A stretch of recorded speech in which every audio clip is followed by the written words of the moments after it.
Hello students. In today's class we will discuss the yield of a well.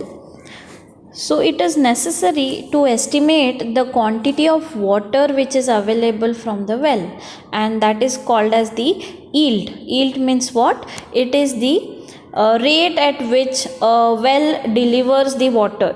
The rate at which the well can or the quantity of water we can extract from the well. So the rate of that at which the well delivers the water, that is called as the yield of a well. So it becomes necessary to estimate how much quantity of water a well can yield. So the term yield of a well is used to indicate what? The rate of the withdrawal or the pumping of water from the well. But what we have to take into account is the well should not cause any failure, or it should not undergo any drying of the well. So that is called as the yield of a well.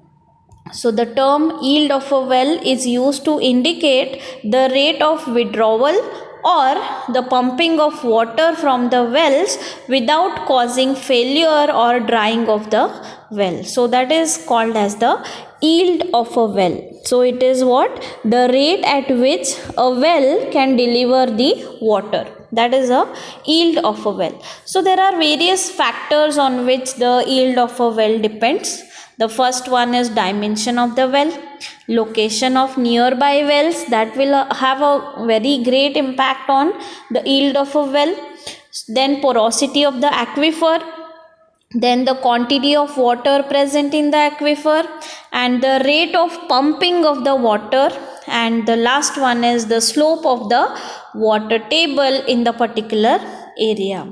So the yield of a well, it decreases if there is interference from the neighboring wells. If there are the spacing of the well is very close to each other in an area, if you talk about the wells are very near to each other, then it will have definitely a problem of the radius of influence. That is, if a well is very nearby, the yield of the well will decrease because of the interference from the neighboring wells.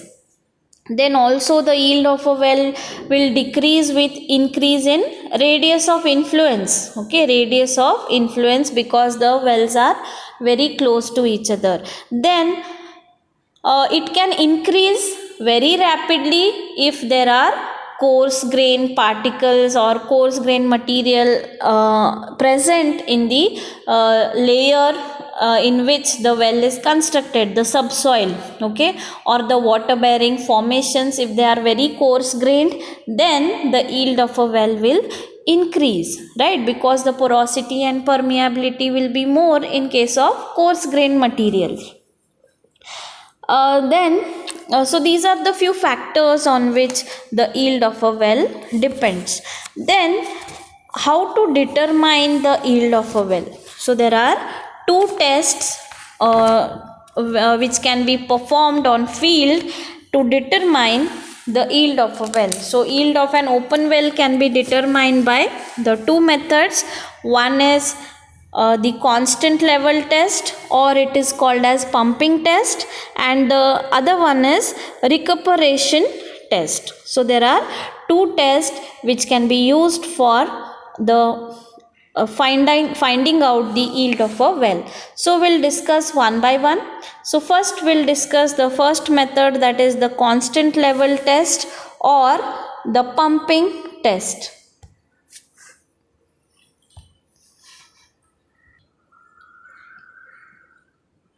So we'll discuss the first method, that is constant level test or pumping test. So here in the diagram you can see, this is the ground level, there is a well, and the water is contributed to the well from the aquifer, and this is the static water level in the well. This is the constant or static water level or water table in the well.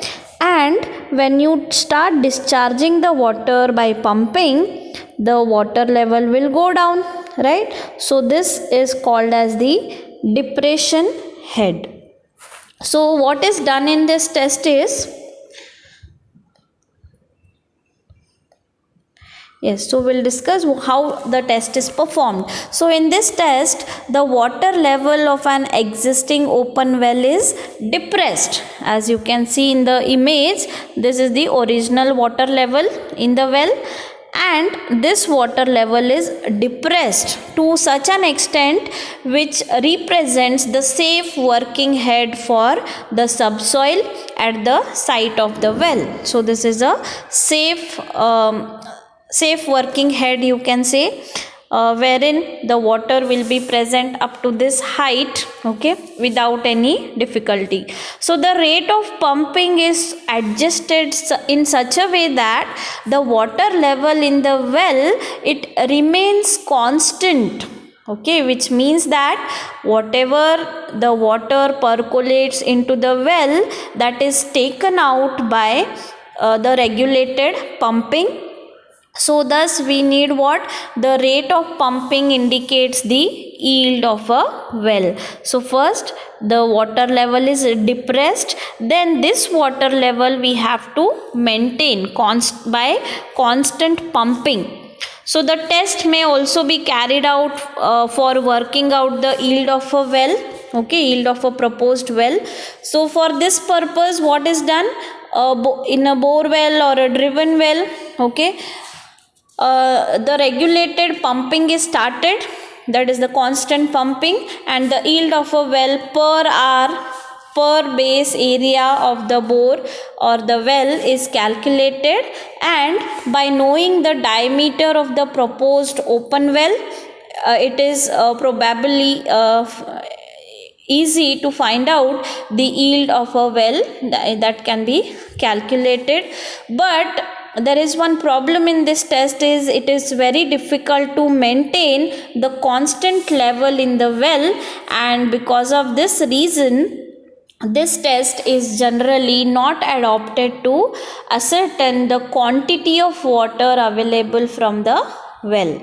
So this is the one test, that is the pumping test or constant level test. So what is done in this test, I hope you have understood. So this is the initial water level, this is the depressed water level, depression head, and once you depress the water level, you have to maintain the constant pumping, okay, because the water will be supplied to the from the aquifer to the well continuously. Then if you maintain the constant head in the well by constant pumping rate, that will give us the yield of a well. So this is the first test, that is the constant level test or pumping test. Then we'll move on to the second test, that is a recuperation test. So recuperation test, in this the water is first pumped to a certain depressed head which should be less than the safe working depressed head. So here you can see in the image, right, this the ground surface, and there are different heads in the well, right. So this is the static water level, okay, that is the original water table in that aquifer, right.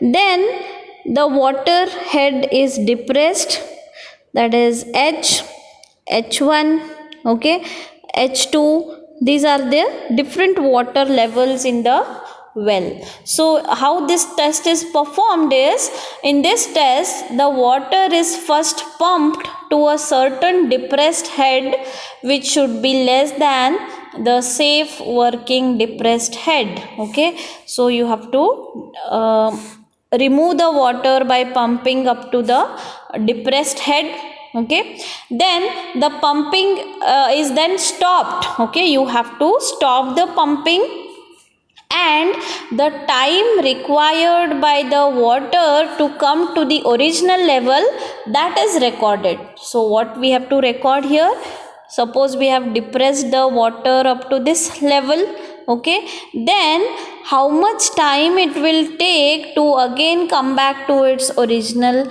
height, that time is recorded. So from this data it is possible to work out the recuperative power of the well at different drawdowns. Okay, so here you can calculate this by using the formula, right? That is K is equal to 2.303 A. Okay, A is the area of the well, okay, divided by T dash. So T is the time in hours which is required by the well to recuperate from the original height, that is from H1 to H2. Okay, then A is the area, then log to the base E H1 by H2. So this is the formula to find out the yield of a well. So this is from Darcy's law, right? K, if you take A this side, okay, and if you convert it to log to the base 10, then this equation becomes K by A is equal to 2.303 divided by T, that is time, into log to the base 10 H1 by H2. So if the well is worked under average depression head H, okay, that is the average depression head H, then from Darcy's law we know that Q is equals to KH. So this Q is nothing but the yield of the well, right? So Q is equal to K, you can replace by K by A, right, into AH. Okay, then Q is equal to K by A is what? K by A, the value of K by A is this one. So 2.303 into AH divided by T dash into log of H1 by H2. So this is the formula to find out the yield of a well, that is Q. Okay.